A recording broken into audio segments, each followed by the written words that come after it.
नमस्कार दोस्तों, top trending study channel पर आपका स्वागत है। जनरल अवेयरनेस के क्वेश्चनों को देख रहे हैं एसएससी एमटीएस के जो एग्जाम चल रहे हैं उनके लिए। पांचवी वीडियो है। इससे पहले हम 4 वीडियो बना चुके हैं। प्रत्येक वीडियो में आपको पता है हम 30 क्वेश्चन डिस्कस करते हैं। शुरू करते हैं। पहला क्वेश्चन है, भारतीय संविधान का निम्नलिखित में से कौन सा अनुच्छेद राज्य को समान नागरिक संहिता का प्रावधान करने का निर्देश देता है। कहने का अर्थ यह है समान नागरिक संहिता से संबंधित आपका कौन सा अनुच्छेद है।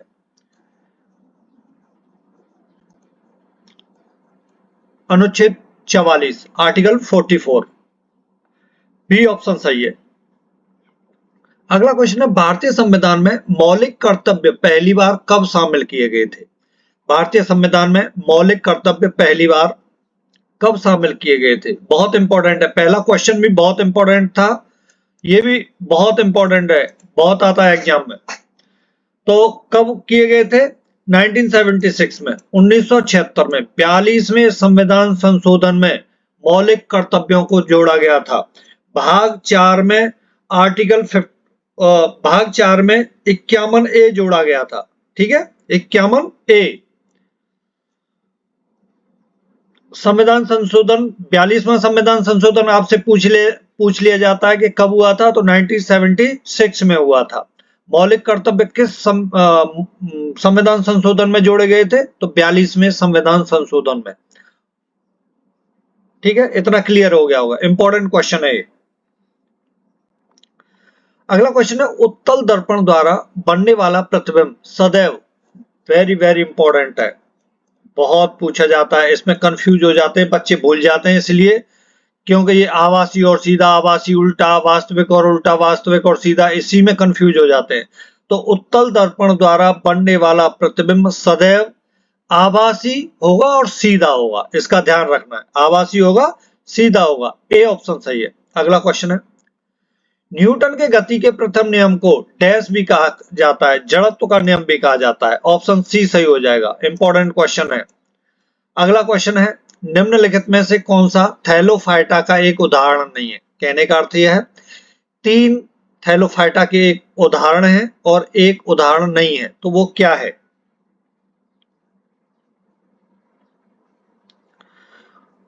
ऑप्शन ए सही है, मर्चेंटिया, उदाहरण नहीं है। अगला क्वेश्चन है, सोडियम हाइड्रोक्साइड यानी NaOH निम्नलिखित में से किस सामान्य पदार्थ का रासायनिक नाम है। सोडियम हाइड्रोक्साइड निम्नलिखित में से किस सामान्य पदार्थ का रासायनिक नाम है, ये पूछा गया है। तो दाहक सोडा का है, दाहक सोडा। ए ऑप्शन सही है। अगला क्वेश्चन है, एक ही परमाणु से बनने ऋणायन को तत्व के मूल नाम में डैश प्रत्यय लगाकर नामांकित किया जाता है। ऑप्शन सी सही हो जाएगा, आइड। ठीक है, ऑप्शन सी सही है। अगला क्वेश्चन है, कान्हा टाइगर रिजर्व कहां स्थित है। मध्य प्रदेश में है। बहुत इंपॉर्टेंट है, बहुत पूछा जाता है, पता होगा आपको कि कान्हा टाइगर रिजर्व कहां है, मध्य प्रदेश में है। अगला क्वेश्चन है, कोशिका भित्ति का प्रमुख कार्य क्या है। आपसे पूछा गया है कोशिका भित्ति का प्रमुख कार्य क्या है, आपको यह बताना है। 4 ऑप्शनों या कोशिका को आकार और दृढ़ता प्रदान करती है, यही है। बिल्कुल सही है ये। ठीक है, ए ऑप्शन ही सही है। अगला क्वेश्चन है, भ्रूण की वह अवस्था जिसमें सभी शारीरिक भागों की पहचान हो सके डैश कहलाता है।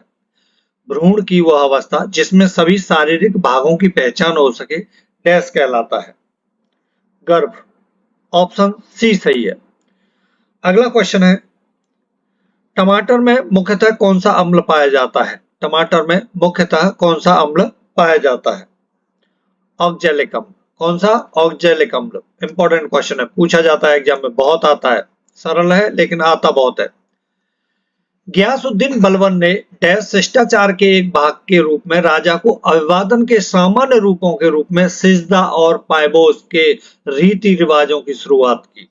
तो ये भी पूछ लिया जाता है कि सिजदा और पायबोस रीति रिवाजों की शुरुआत किसने की थी। तो आपको ध्यान रखना है कि गियासुद्दीन बलबन ने इसकी शुरुआत की थी।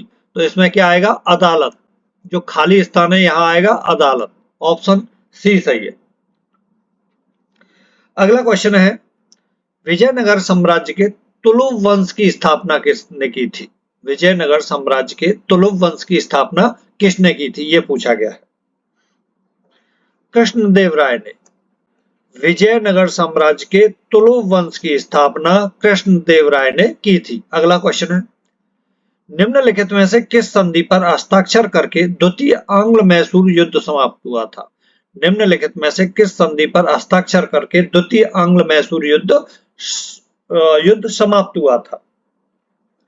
मैंगलोर की संधि हुई थी, मैंगलोर की संधि। अगला क्वेश्चन है, निम्नलिखित में से किसने आम लोगों में राष्ट्रवाद की भावना जगाने के लिए शिवाजी महोत्सव की शुरुआत की थी। लोकमान्य तिलक ने की थी। ऑप्शन बी सही है, इंपॉर्टेंट क्वेश्चन है। ठीक है, शिवाजी महोत्सव की शुरुआत किसने की थी, लोकमान्य तिलक ने। अगला क्वेश्चन है, निम्नलिखित में से किस पेशवा शासक ने ब्रिटिश ईस्ट इंडिया कंपनी के साथ बेसिन की संधि पर हस्ताक्षर किए थे, यह बताना है। ऑप्शन डी सही है, बाजीराव द्वितीय। बाजीराव द्वितीय, ये भी बहुत आता है एग्जाम में क्वेश्चन। अगला क्वेश्चन है, निम्नलिखित में से कौन सा एक क्षार धातु नहीं है। क्षार धातु नहीं है और आवर्त सारणी के प्रथम वर्ग के अंतर्गत नहीं आता है, वो कौन सा है। वो है कैल्शियम। बाकी सोडियम, पोटेशियम, लिथियम तीनों क्षार धातु हैं और आवर्त सारणी के प्रथम वर्ग के अंतर्गत आते हैं। अगला क्वेश्चन है, निम्नलिखित में से कौन सा एक सहसंयोजक यौगिक है। इंपॉर्टेंट क्वेश्चन है, सहसंयोजक यौगिक है वो पूछा है। हाइड्रोजन क्लोराइड, ऑप्शन ए सही है। अगला क्वेश्चन है, जब किसी वस्तु पर धनात्मक आवेश होता है तो इसका क्या अर्थ है। जब किसी वस्तु पर धनात्मक आवेश होता है तो इसका क्या अर्थ है। चारों ऑप्शनों को पढ़िए और बताइए। ऑप्शन बी सही है, इसमें इलेक्ट्रॉन की तुलना में प्रोटॉन अधिक होता है।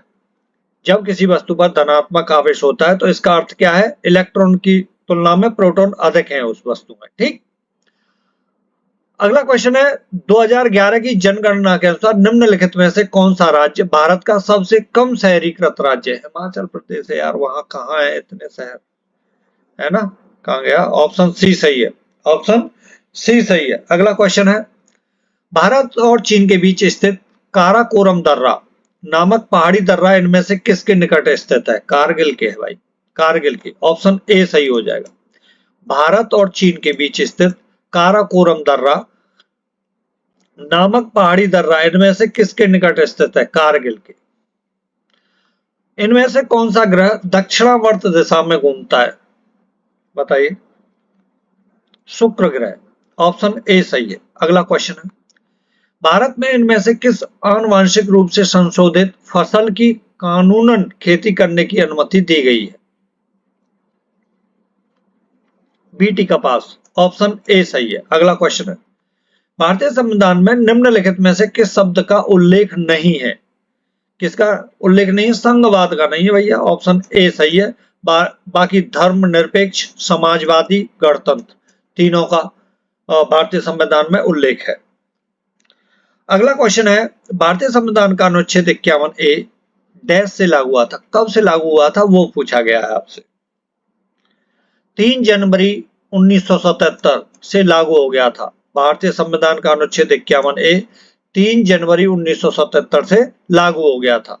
अगला क्वेश्चन है, भारतीय संविधान में निम्नलिखित में से किसे संवैधानिक उपचार के अधिकार में वर्गीकृत किया गया है। अनुच्छेद 32 से 35, ऑप्शन डी सही है। अगला क्वेश्चन है, डैश ने जैव विकास की अवधारणा को अपनी पुस्तक द ओरिजिन ऑफ स्पीसीज में दिया है। किसने दिया है, चार्ल्स डार्विन ने। चार्ल्स डार्विन, ऑप्शन सी सही हो जाएगा। चार्ल्स डार्विन ने जैव विकास की अवधारणा को अपनी पुस्तक द ओरिजिन ऑफ स्पीसीज में दिया है। अगला क्वेश्चन है, जो प्रतिबिंब पर्दे पर प्राप्त किया जा सके डैश कहलाता है। जो प्रतिबिंब पर्दे पर प्राप्त किया जा सके डैश कहलाता है।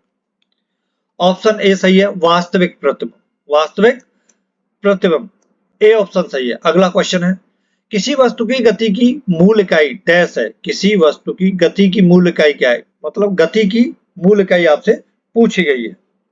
मीटर पर सेकंड, क्या है, मीटर प्रति सेकंड। डी ऑप्शन सही है। लास्ट क्वेश्चन है, डैश के नियम के अनुसार किसी विद्युत धारा द्वारा उत्पन्न ऊष्मा चालक के प्रतिरोध धारा के वर्ग और धारा प्रवाह की समयावधि के अनुपाती होती है। तो किसके? जूल के नियम के अनुसार। जूल के नियम के अनुसार सी ऑप्शन सही है। जूल के नियम के अनुसार किसी विद्युत धारा द्वारा उत्पन्न ऊष्मा चालक के प्रतिरोध धारा के वर्ग और धारा प्रवाह की समयावधि के समानुपाती होती है। ऑप्शन सी सही हो जाएगा।